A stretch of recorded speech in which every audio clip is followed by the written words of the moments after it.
Welcome to the Vault Podcast, classic music reviews, presented by IV Creative. Now, here's your hosts, B. Cox and the crew. Greetings and welcome, ladies and gentlemen, to another edition of the Vault Podcast, classic music reviews written, presented by IV Creative. Perspective of the classics from a fresh point of view. I appreciate you for taking your time and lending your ears to our perspective. You could be anywhere listening to anything, but you're right here with us, so we thank you. With you today, of course, yours truly is B. Cox, and with me I have the crew comprised of these fine gentlemen. Here surrounding me today, to my left, we have my boy Cousin Damo. To my right, we have my boy D.T. Dave, and right in front of me, we have my boy J.O. Jay here in the building with us. Pleased to have all you gentlemen join me once again as we chop it up over the classics. And we have a good one today and a very momentous and a highlight for this album that we are about to go over today. As always, we take you back in time, and today we go back to 1994 on the corner of St. James and Fulton in Brooklyn to bring you this classic, the Notorious B.I.G, a.k.a. Biggie, a.k.a. Biggie Smalls, a.k.a. Frank White, a.k.a. the King of New York. His debut album, Ready to Die. We bring you this album, of course, Ready to Die, released exactly 25 years ago, September 13th, 1994. Recorded at a number of different places, the Hit Factory and, of course, D&D Studios in New York City. Runtime of 69 minutes and 5 seconds on Bad Boy Records, the iconic Bad Boy Records. And this was their hallmark album of their coming out as a label, was Biggie's album. Executive producers, you know them well. They called him Puffy back then. They call him Diddy now. Sean Combs. Different also producers, associate executive producers, DJ Mr. C, who pretty much is the reason why the world may know about the Notorious B.I.G. and Biggie in the first place. DJ Premier, Easy Mo B, Rashad Smith, Lord Finesse, Chucky Thompson, one of Puffy's hitmen as they were known later on that day. A number of the different producers that were a part of this classic album. You know, we talk a lot of times, guys, and we talked about this. We covered one of these albums earlier in one of our offerings in our schedule, that there are albums that come out that are great, and then there are albums that change the genre. And to me, I think this is one of those albums. I think this definitely changed the genre then, and is still changing it and changed it forever. And the impact that it had on a number of different, on the industry as itself, and then also the people that came afterwards that looked up to this album, and the rappers that sort of patterned their style after Biggie and listening to this album. And looking at, of course, Ready to Die as it come out, its 25th anniversary, a lot of different things, of course, to discuss. We named some of the producers that were there: DJ Premier, Easy Mo B, guys that, of course, that were the greatest producers in their time, at that particular time. But we look at 1994. Of course, we discussed this during Outkast. This came out during the same year when Outkast and other albums such as Illmatic, other things that we will review later on in our schedule when it came out. But we'll go ahead and go to first reactions, and we all know had at least some very interesting reactions when we listened. So this is an album I can actually say that we know that what your first reaction and lasting reaction were. So I'll go ahead and I'll actually start with Damo this time around. And when you first listened to the album, what your first reaction was to it, and then listening to it now, leading up to this review, what your lasting reaction was. So this is 94. Let's actually look at to listen to this one. I snuck and got it because, you know, my mother was one of them strict parents, so she didn't even know I had the tape of this. The tape. You know, I burnt, tape too. Hey, I burnt this tape up too back then. Yeah. Real low in the quiet in my basement, but I burnt it up. I really didn't know back then. I loved it. I listened to it before we even put it on the list. I just listened to it. It's still relevant to me. I love this album. Fire. Yeah. Then and now. Yeah. Jay, your first reaction when you first listened to it, and your lasting reaction and leading up to review of this album. Right. So basically back then, like, just turned 13. Even though, like I said before, it was into my G-Funk and everything like that. But then the East Coast came with this. And you know what I'm saying? Like Damo said, out of my tape rocks on my tape pops. So, you know what I mean? Like, it was just through and through fire. You know what I mean? Like production wise, Biggie's lyrics. I mean, the concept. I mean, it was just no fillers. Yeah, no. Well, there is one, and I will say a little bit later, but I think I know where you're going with that. I think I do too. Okay. All right. So just fair. I mean, I just want to put that out there. You know what I'm saying? Like, not to go against the grain for anyone else who thought. I mean, it's still a classic, but there is one track on the album I could have done without. So, but yeah, I would still say it's a classic. You know, from back then and now. So yeah. Indeed. Dave, your first reaction when you first when you first listened to the album, and then your lasting reaction and going up to the review of this album after listening to it recently. I'm gonna be honest with you. The first time I heard this album was about 3 hours ago, straight through. Oh, straight through. Straight through. Oh. So I literally wow, sat really? down, bro. Yeah, seriously. Wow. So I gained an appreciation for it. I really really sitting down listening to the lyrics. I see what this brother was going through. Like I respect this album. And he was going through a lot. He's going through a lot. Yeah. Yeah, he's going through a lot. So it was a lot of elements to this album, and yeah, I was 12 when this joint came out. I think September 13th. You and I was starting at Tasker by that time. Yeah. So yeah, I was 12. So my mom wasn't having this. So my mom wasn't having that. So yeah. I gained an appreciation for the album. So for me, when I first listened to this, I got my hands on this tape probably somewhere around January of '95. It was one of the first tapes that I actually bought with my own money.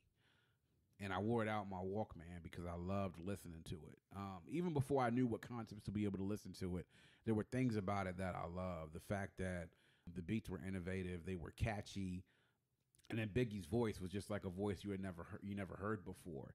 And then the lyrics themselves, I mean, there are tons and tons and tons of quotables on this album. We can go through that later as far as some of the quotables that are on this album. There are tons of them that a lot of people even used in their lyrics and requoted Biggie and writing their own lyrics even later. But like Dave said, Biggie was going through a lot. I was watching a documentary on this. The anniversary for this was exactly a week ago at the time of the recording of this podcast. And they interviewed many different people that you heard in the liner notes, people such as Diddy, people such as Mr. C, Easy Mo B, and I think it was Easy Mo B who, when he heard the line that Biggie said, fuck the world, fuck the moms, fuck my moms and my girl, when he said and ready to die, and it's like, he said to Biggie, like, did you just say fuck your moms on this joint? And he said that Easy Mo B said that Biggie said to him, like, yo, man, it's a figure of speech. He's like, yo, you got to understand I'm going through a lot right now. Like, my mom's got cancer. She got cancer in her breast. That's which is another lyric he used. Yeah, he did. And things done changed. He was like, I done been out here on these streets. I just came home from doing the bed. I got a daughter I got to feed. And, things are mad stressful right now. So this was, to me, what really stuck out to me was the raw energy that he had. Like, literally, when you talk about, you can tell that rappers are hungry, right? When they put out an album, their debut albums for a lot of rappers, you can tell the hunger. You could tell that he was hungry. He was starving on this album, and it came out in the lyrics that he spit and the energy that he brought forth on this album. So my lasting reaction is the fact that I could listen to this now and I could play this going down the street, and it's still hard. Like, it's still hard. I mean, this is something that you could play now and be like, you won't feel like a Bama riding down the street listening to this, like you won't.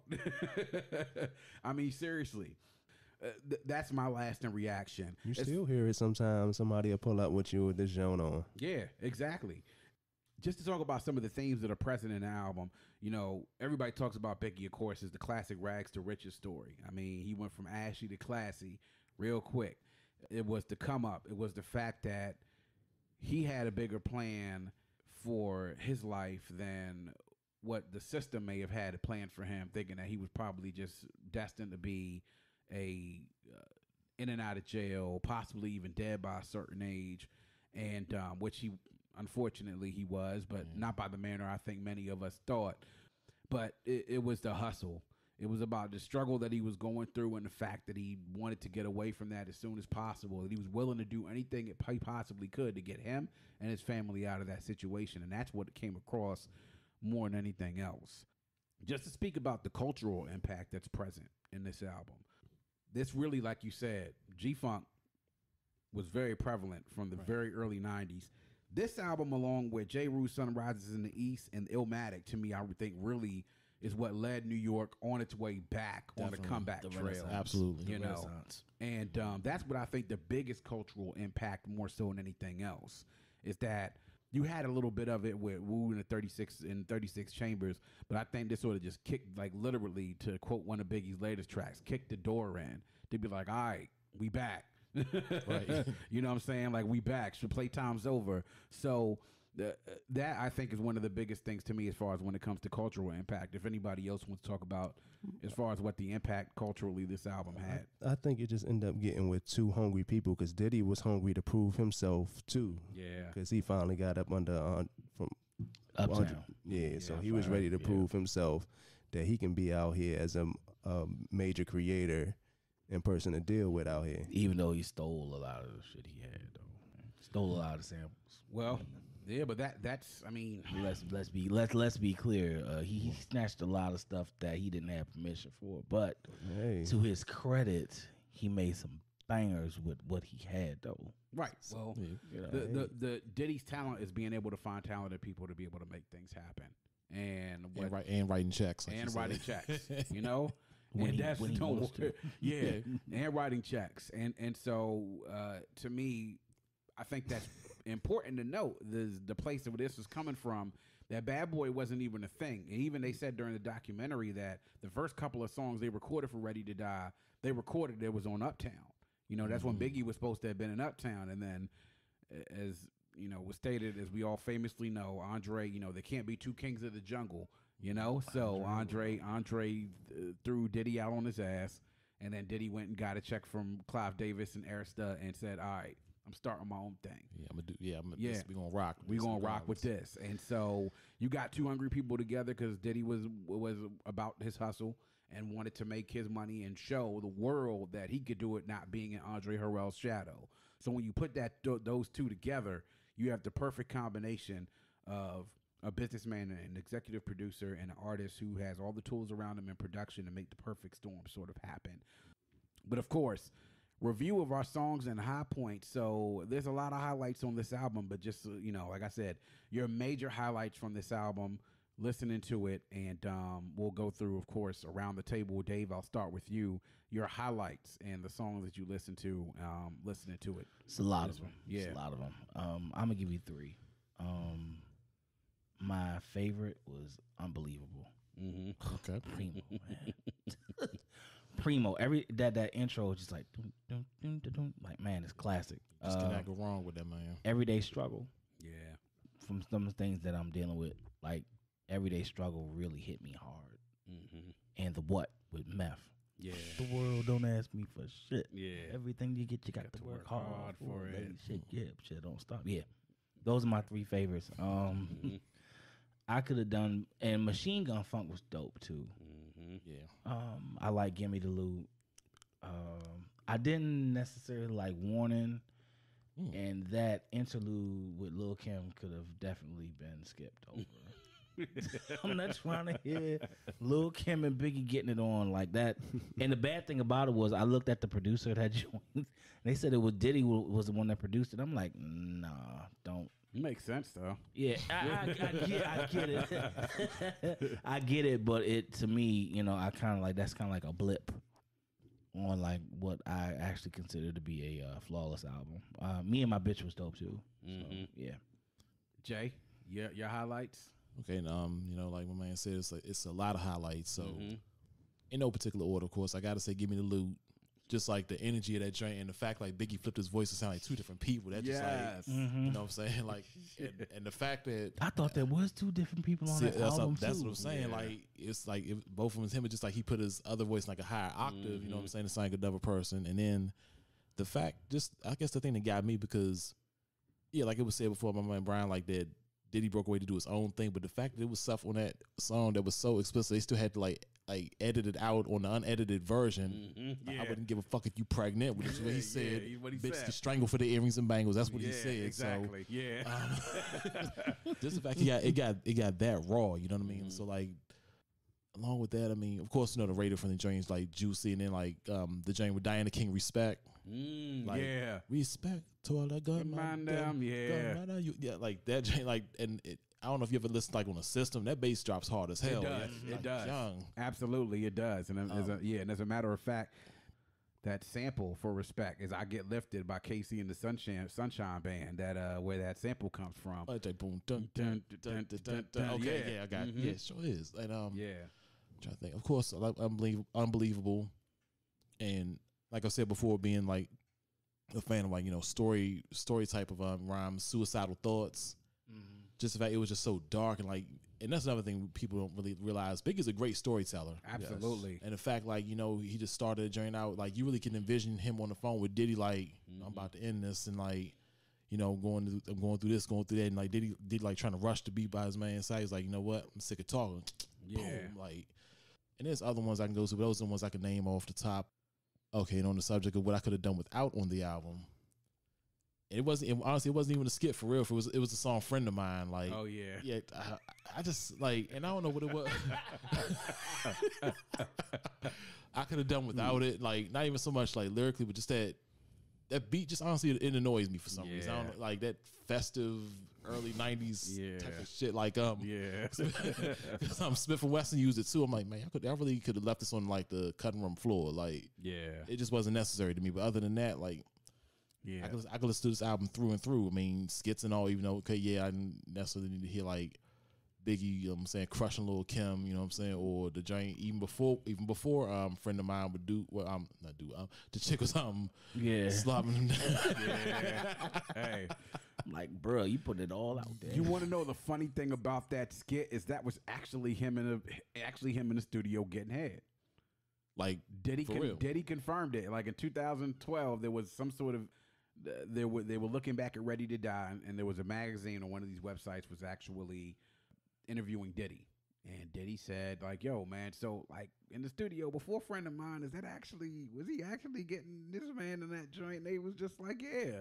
He said Diddy brought one of his homegirls in there. She went in there with Biggie, was like, "Yo, let's do this." So sure enough, they went in the studio and recorded it, and he was actually that was actually her doing that thing. Wasn't a skit, it was actually them. No, it was a skit, but she actually was. Yes, I mean, giving like, him some. Yeah, like I thought it was like maybe they just like reenact or something. Like she was actually doing. Nah, she was actually did the whole 100% thing. Wow, like somebody pulled that joint out. So somebody actually like took the mic and put it down there. Yeah. I'm just saying.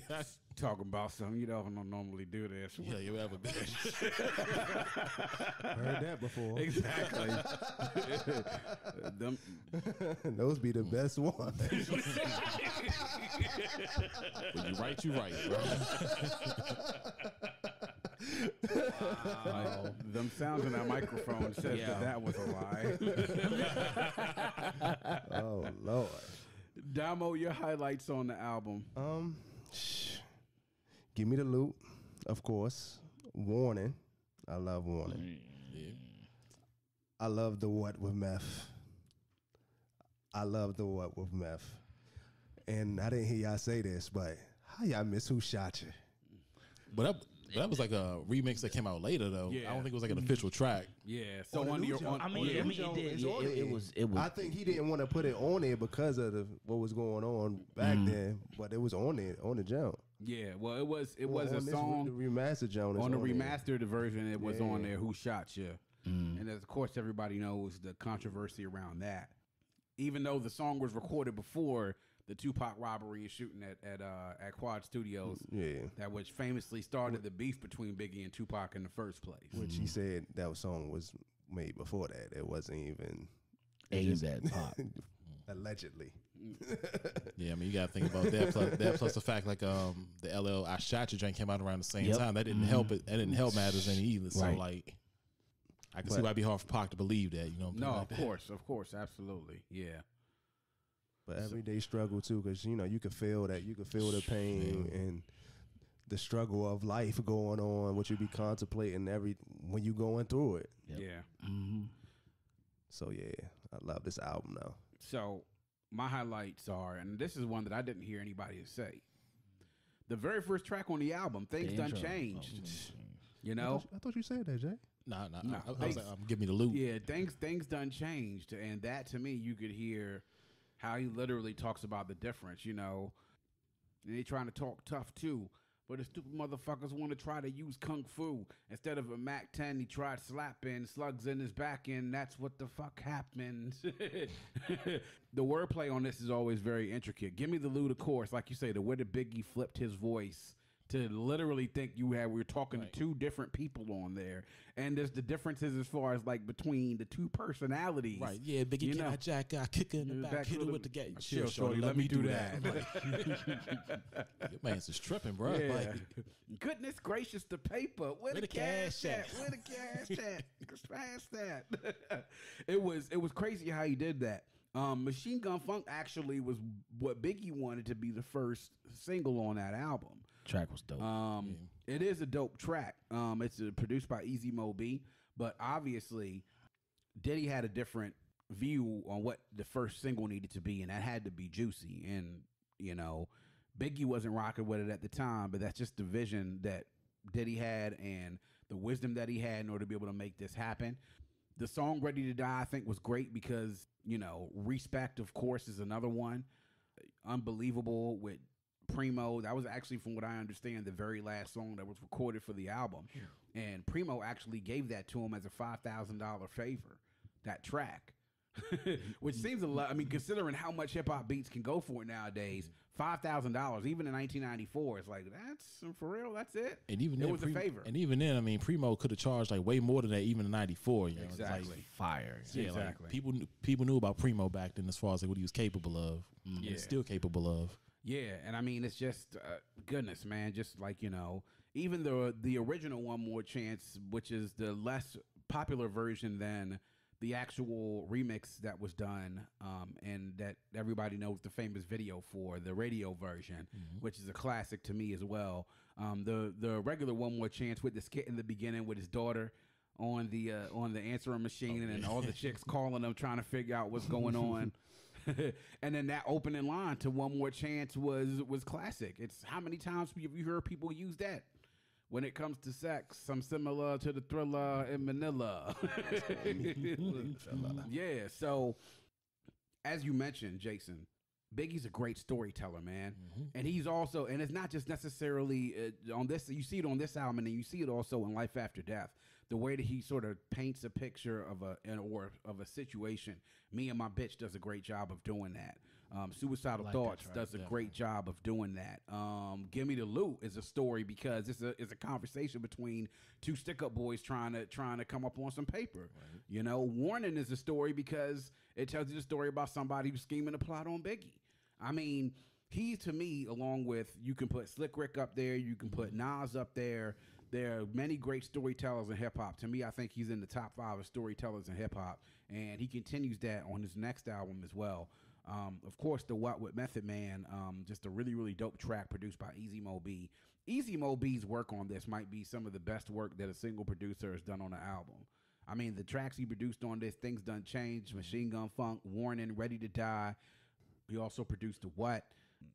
I mean, he also produced Friend of Mine. I know you're not a fan of that, but I think that was Not more. at all. I think that was more experimental more than anything else. And then, of course, Lord Finesse was a producer on. Shout out to Lord That was, Finesse. that was probably a Diddy call. Yeah, yeah, I can see that. Shiny Yeah. suit ass. yeah. Like, And then Tona Poke of Tona Poke, the Track Masters, also produced Juicy, which he co-produced with Diddy.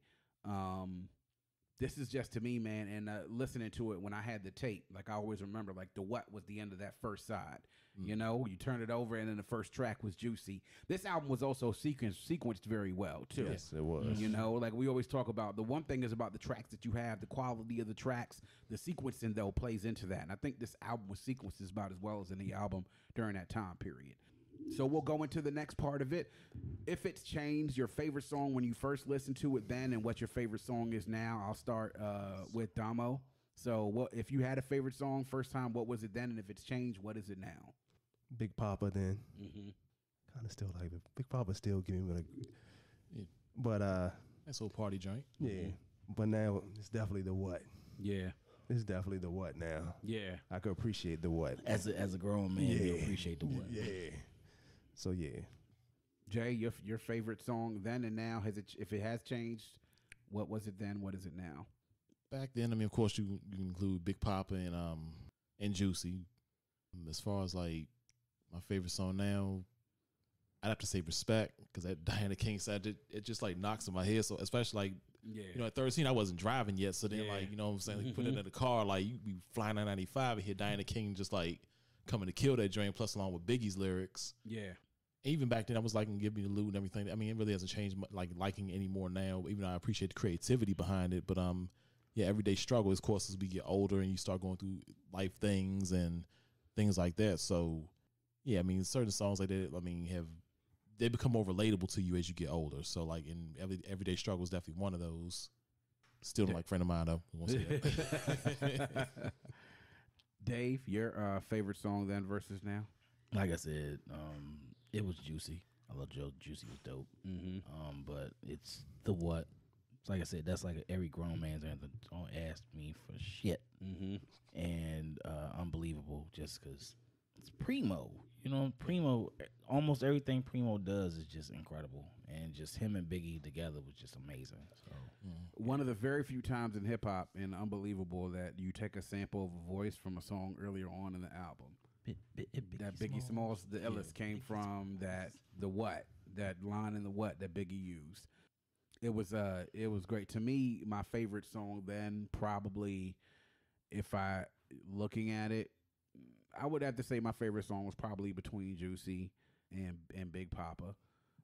To me, my favorite song on this album now is probably Everyday Struggle, because I've heard this song, not just the original that was produced by the Blues Brothers, but I've also heard it remixed on a number of different mixtapes where people remix a track over another instrumental. I've heard this over many different instrumentals and many different productions, and every time that I hear it, it's great, no matter on what track that I hear. You know, like there was an album that someone put out, I got it on Dat Piff, called Blue Eyes Meets Bed-Stuy. It was Frank Sinatra and Frank White. So it was using a lot of tracks that were originally appearing in some movies starring Frank Sinatra, and then remixing them and making them tracks over a lot of classic Biggie tracks from both Ready to Die and Life After Death. And one of my favorite songs from that album is the remix that they did with the track with Everyday Struggle. Everything that I've heard about with Everyday Struggle, and then of course the message in it itself. And that sort of tells the story as well in the second verse when he talks about his man Tex, you know, from his man two Tex from Maryland, you know what I'm saying, that he talked to. And respect to Biggie, of course, man, being that where we from, man. Biggie made a lot of his moves in D.C., Maryland, and Virginia, in the DMV area as we know it. So he had always had a lot of love from people down here because he made a lot of moves. One of the very first concerts he did was actually, I believe, also was at Howard Homecoming in 1993, which was one of the first things he did party and bullshit from, you know. So those are, I guess, that's a favorite then versus now. Songs that you slept on now that you appreciate more. I don't know if anybody had anyone they want to throw out there. The Everyday Struggle for me was that one for me. And then Respect as well, which is to your point, Jay, being as the fact that Biggie was born to Jamaican parents in Brooklyn. He listened to a lot of dance hall and reggae music when he grew up. And actually, when he wanted to work with Diana King didn't know who Biggie was, you know? So when she decided to come work with them, she was just doing it based off the fact that it was a good opportunity to be able to get into the market. And that was a really, like you said, a hard-hitting track. I gotta say, with as far as that whole Diana King thing, I mean, that was a smart move as far as like what Biggie doing, because like if you remember back in like '94, it was all about Patra. So like for him to kind of go against the grain, because I think like a lot of people featuring Patra on things like that, like Romantic Call and like and even Patra had her Worker Man joint, but like, you know, she was like for him to go against the grain to get Diana King, I just thought it was a smart move on Biggie's part. It was a smart move. Biggie actually was also on that remix of Super Cat's Dolly My Baby, right? You know, which also had Mary J. Blige on it as well. So I later found out about Biggie's parentage and the fact that he knew a lot of dancehall artists and was had plans on collaborating with a lot more of them. That was a good move to get Diana King on his record, because it is, and Diana King herself, the hook that they took came from, I'm trying to remember the name of the song that they took that hook from. Gosh, I'm trying to think. I got to dig deep back into my into my reggae archives. It'll come back to me, I'm sure. But I actually just heard it the other day. But quotable lyrics that we talk about this one. Everybody has at least a couple of quotable lyrics from here. I'll just go around the table if you have any that you want to point out, but I have a few. So anybody else want to go as far as any quotable lyrics or quotable lines that you love from this? No? It's probably drinks like people have heard before, like like with everything give me the loot, as far as like, you know, just like I already said, like Biggie went with Jacker, I kick it in the back, like chill, shorty, let me do that. Yeah. And like, you know, it's like I just came home. I ain't trying to see Central booking, like, you know what I'm saying? Shit, now you're looking in my face. You right. better hold that like with fucking Chase. And then Warning, I mean, because like I guess everyone was so used to the radio friendly joint, like, you know what I mean? Just like as the song goes on, towards the end of it, gets like more and more aggressive. Like he's just like hyping himself up, like I'm about to get these fools, like touch my cheddar, feel my Beretta buck. When I'm hit you with you motherfuckers better duck. Like that Jay, I mean, just like the way you said it, Jay, just like so matter of fact. Even for like, you'd almost think he's about to go bust somebody after recording the song. You know what I mean? So all of Juicy. I mean, 'cause it's like all of Juicy. Like that's that whole song is a quotable. Right, I was about to say To me, the first couple of verses, well, really, man, Things Done Changed itself is another one of those songs. You know, remember back in the days when niggas had waves, jelly shades, and corn braids. Machine Gun Funk, you know, was another one. You know, so you want to be hardcore? Talk about your carts and your cats. Biggie, to me, when it comes to the first three or four bars of his songs, is one of the best ones of being able to kick his songs off and be able to just hit you in the gut with them joints, man. So that was. Big Papa, of course, was a change up for me because it was a lot of the album is hardcore rap. Right. And then you come with this smooth, you know, thing for the ladies, you know, which is one thing that was a Diddy's influence. Like Diddy was like, all right, man, look, like Playboy, I know you want to have this whole joint be hardcore, but we got to have a couple of radio hits on here, you know? And the two on Diddy's yeah, part, exactly. So, but there's a lot of hip hop quotables, man. You go on Genius and see a lot of the lyrics and the explanation behind a lot of them.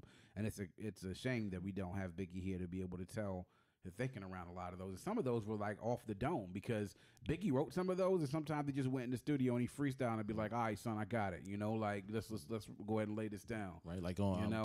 Give me the loot. Like it just made me think about another one. Just like you just think about it, like big up, it's a stick up, and a shoot niggas quick if you hiccup. Let me put my clip up. Like, damn, bro. Indeed, man. Yeah, it's there are a lot. I like suicidal thoughts when he start off like he going to hell. Right. When I die, fuck it, I want to go to hell because I'm a piece of shit and ain't hard to fucking tell. Filled with the goodies, lounge. Yeah. I'm like, oh shit. God'll probably have me on some real strict shit. Yeah, and that was like it was my dig licked. Yeah, it's jarring to see like how like he was like, all right, look, if I'm dying, I'm going to hell. I don't really care about all this other stuff, wanting to go to heaven and everything else. And just the way to be able to end that album, I think that was just like it's like literally the tape ends and it's just like, damn, did that just happen? Probably his heartbeat fading out. Like, heartbeat fading out and everything. Diddy on the other line. I guess the thing with this is that there were people that bought into this album that knew how great Biggie could be, and they took it and put the pieces together with this. It was a group effort to make this come together. 25 years this has come out to go around the table and to close this up as far as how well it has stood the test of time. Debate over. I mean, I know, look, this is certified classic. This is and what's crazy about this, right, is that this was a great debut album and is lauded as a certified classic. His next album just might top this one in some respects. That's a discussion I'd be willing to have as well about his album after this one, because you think about, oh damn, Ready to Die, how in the hell do you top something like this? And he's like, all right, watch this. Life after death. But I guess what I could say is that if we could sort of close out the podcast in that respect, how does it stack up with his other album? And to me, there's only two true Biggie albums, and that's this joint and Life After Death. I don't count Born Again because that's a bunch of unreleased Biggie material that people threw together. Yeah, basically a hodgepodge. Yeah, a hodgepodge, and that's not a Biggie album. To get Diddy money. know, exactly to get Diddy money. Even though there were some nice little tracks that came out of there, including Notorious and Dead Wrong, and but but that wasn't a Biggie. So if we could stack this up next to Life After Death, what are your thoughts in regards to this versus that one? That's a tough one. You might have to charge for this, bro. I might have to, but just in a nutshell, your initial feelings of this versus that. What is the question here? Which one we think is better? No, not necessarily what you think is better, stack up? but how does it stack up? I don't have to say one versus that one's better versus the other, but how does it stack up? Damn, dog. I think you say it's almost about equal, except Ready to Die came out first. Yeah, I mean, you could say it's about equal. I mean, more money, more problems, hypnotize, and you know. I'm not going to say it's quite equal, but it's right there. It's pound for pound right there. It's close. As far as like, it's a great album. Yeah. Mm-hmm. Yeah. When you get 14, 15, and maybe what you say, one song you really ain't fuck with on it. Or I'm Ready to Die, right? That's, so like, that's a burner. Ready to Die was more radio friendly. I'm sorry, Life After Death was more radio friendly as far as memorable, but dog, like that's like a. Yeah, but I think to me personally, Life After Death had the boost for him after he died. I think it was a little bit more polished because this was a lot more grimy. Yeah, definitely was a lot more grimy. Most albums in '94. Life After Death was a lot more polished, and it also sort of showed the maturation of Biggie as an artist because it wasn't just a lot of the things that you heard here. He had money, he had success, and what he did is creatively took you on another level. Storytelling, I think, went up another level. What I got a story to tell with Somebody's Got to Die, Niggas Bleed.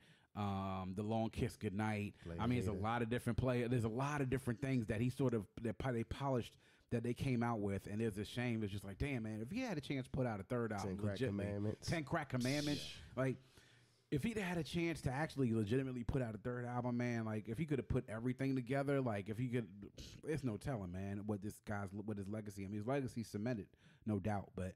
To me, I think they are about as even as two artists' album could ever be. No sophomore slump.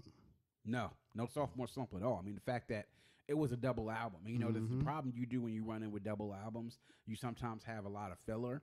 There's not a lot of filler on Life After Death. It really ain't. None, really not. Actually.